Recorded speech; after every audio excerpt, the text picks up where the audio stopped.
Those looking for a deeper connection might find fun here playing the relationship game Authenticity. With a roll of the dice, singles can get to know each other through provocative questions such as, what's your biggest fear? Do you believe in God? And what's your credit score? So that's what this game brings to the table. It really allows you to communicate on the levels that you should be communicating on. So again, in the process, met my husband. One thing I loved about him is that he was just so open with his life. And he kept saying it's important that we communicate authentically, that we're authentic. And I thought that's the name of the game, because people aren't authentic in relationships. So that's where the name Authenticity came from. All right, welcome back to TPS. This time we're going to be talking about authenticity. And I think you could rightly call this the age of authenticity and being authentic. But what does that mean? Our book this time is this. Yeah, Charles Taylor's The Ethics of Authenticity. For those of you reading along in Japanese, yeah, here it is. There's the book in Japanese. Yeah. So yes, we're in the age of authenticity. I agree. Yeah, I don't know. I just when I look at, I don't know, at least the last 20 to 30 years, I mean, everything changes more and more to be.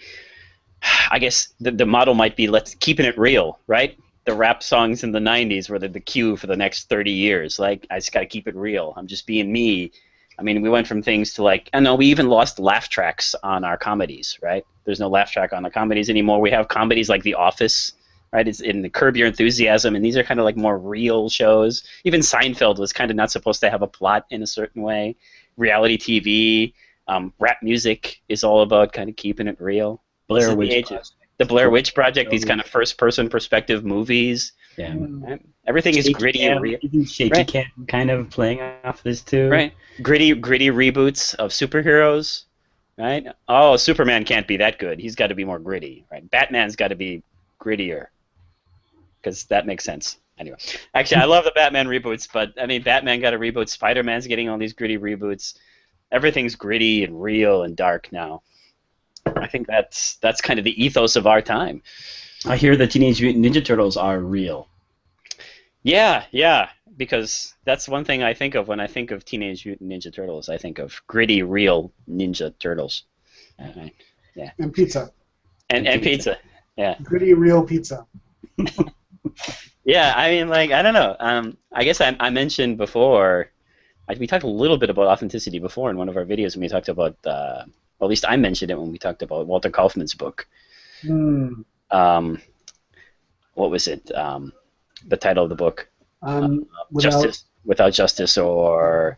Without Guilt. Guilt and Justice, right? Yes, there you go. Without Guilt and Justice. And he listed the different ways people make excuses and to not do things or make excuses in their life. And I kind of wanted to add one more on.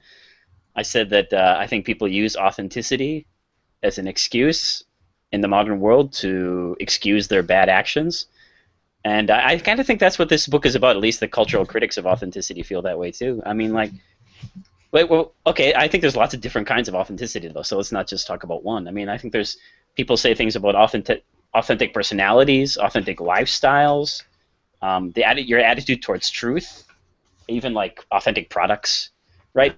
Which one of these resonates with you guys the most? I'm curious. What kind of authenticity resonates with you? I know what does with me, but does do any of them?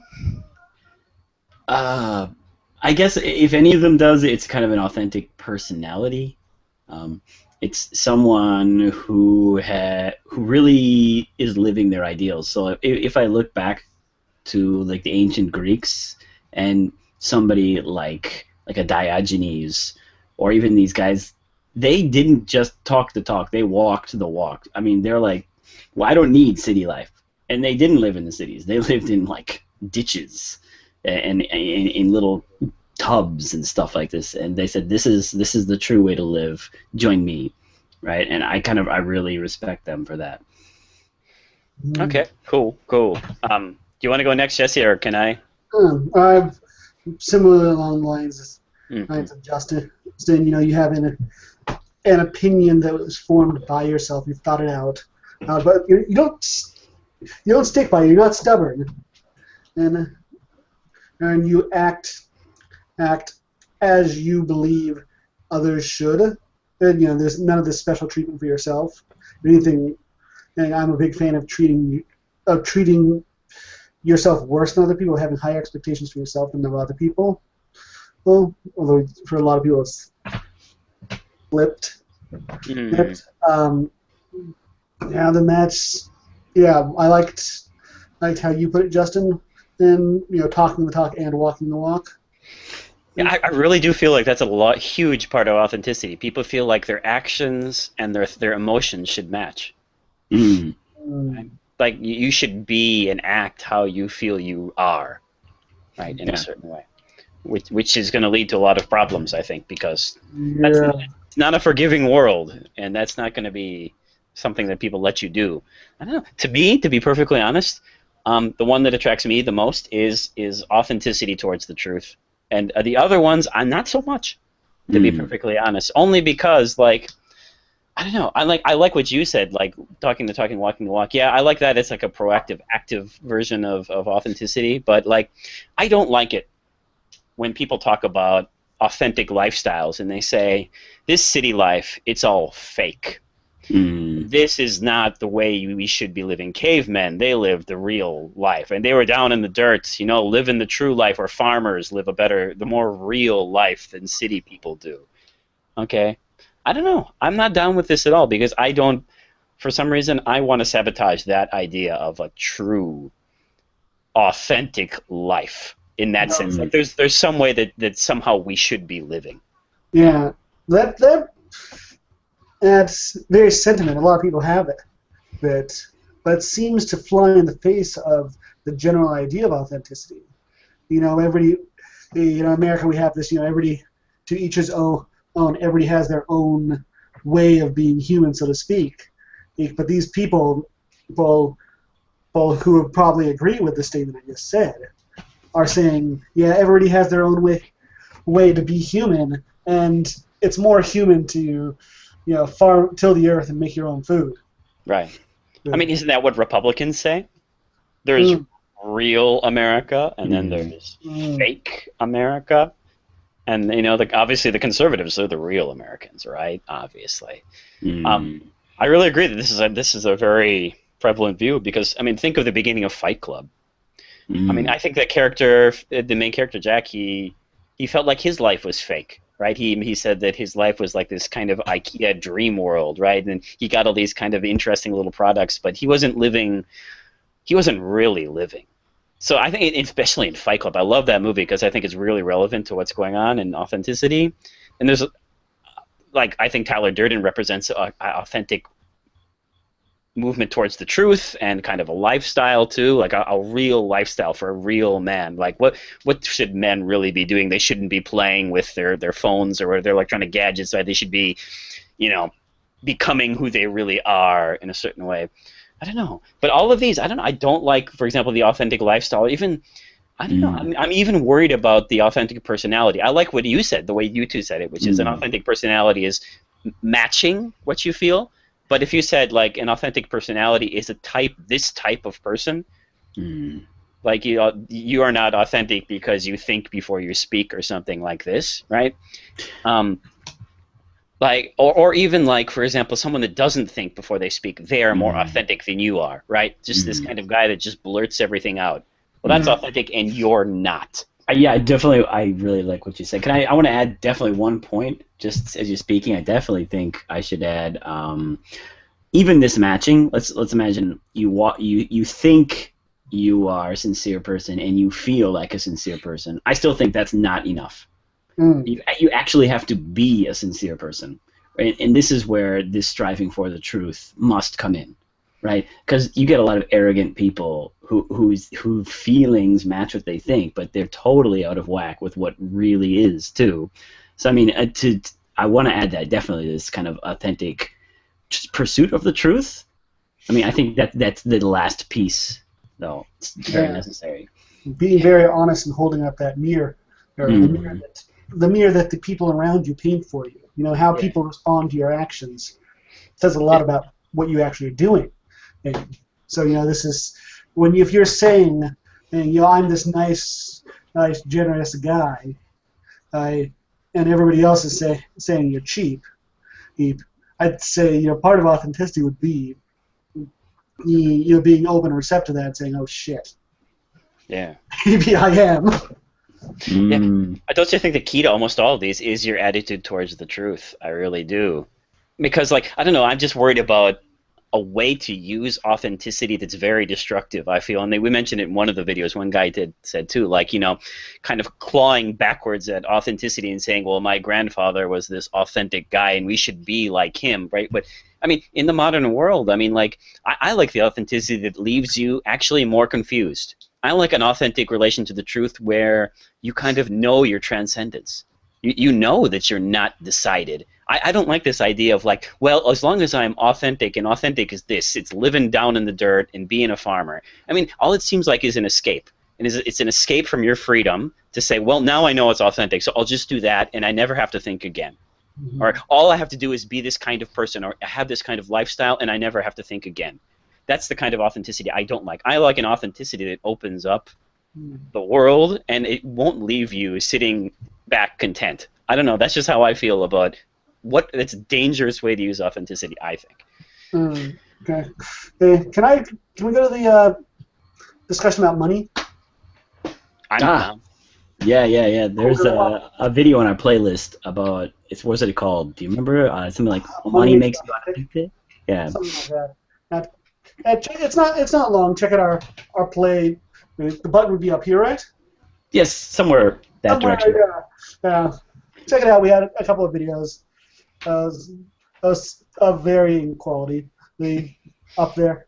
Yeah, one guy says that money makes you authentic because if you talk to your boss and your boss says something you don't agree with, you're going to suck it up and not say what you think because you want money.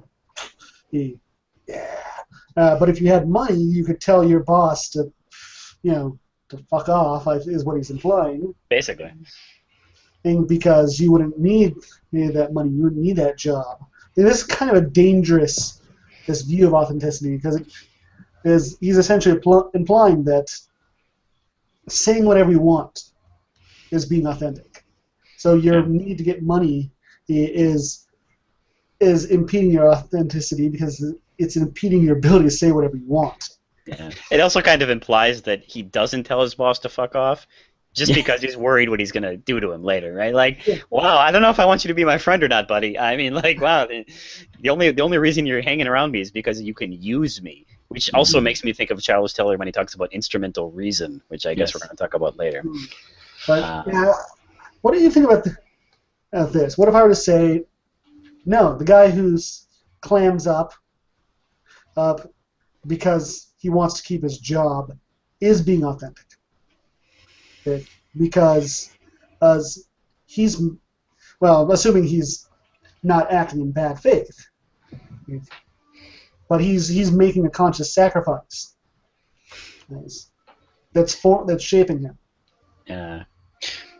Yeah, I mean, this is where I start to worry because when you start to analyze anything other than your relationship to the truth, things start to break down really quickly about when I start trying to undermine what is normal or natural, and when I start implying that there is nothing that's natural, a natural way to live or a natural way to be, I don't know, authenticity starts looking weird in a lot of places other than the attitude towards the truth. It starts to scare me in different places. I don't know. Yeah. Okay. I think a lot of the videos, including this guy, I think he was kind of along the wavelength for a big bulk of these ones in the middle of the playlist where they thought being authentic was just kind of doing what you feel. It's really what it boiled down to for a lot of them. Like one woman wanted to wear a bunny suit.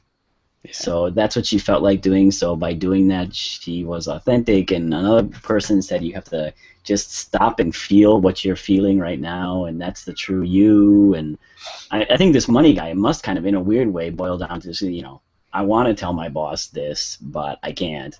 That's what I feel like doing. Just being able to do what you really feel like doing. it is the core of all. That's the real you, because that's what you want to do. Yeah, they also implied, or it wasn't implied, it was straight out said by one of the videos, that the reason why you don't do that is because you're a whore. Yeah, Basically, you sold your soul for money, is what they're implying.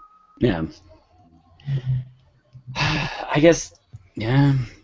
The guy who clams up for his boss, I think, if he really stands behind that decision, I don't see why there's any reason you shouldn't call him authentic. But you're right. It starts getting really gray at that area. But I mean, like, I think this is kind of where Charles Taylor needs to jump in with a lot of these people when they say, like, oh, you just got to do what you feel, and that's the real you. Those are your real identity, your real self lies in your feelings right now. So I guess I don't know. I always imagine, like, what if I feel hungry for a cheeseburger? So that's me, I guess. I'm the cheeseburger guy, according to those videos, anyway. What if you have, like, contradictory feelings, too? Yeah, exactly. You gotta look deep down inside and let go of your social pressures, I guess, to get in touch with your authentic self. And for some reason, those will magically disappear. Right. I guess the implication is that deep down inside, you're not contradictory. Yeah. Yeah, you just have social pressures. Sure, you really know what you want to do, but social and outside pressures are confusing you. It's kind of the implication, right? And once you cast that out and look at the real you, which is in the gallbladder, just so we all know. I want you to look at the real you. Sorry, the liver. That's what Parasite Eve reference. Nobody's gonna get it. But yes, the real you in the liver. Kidney. Sorry, kidney. God. Is once you cast out the outside influences and then look at the real you, then you'll know what to do.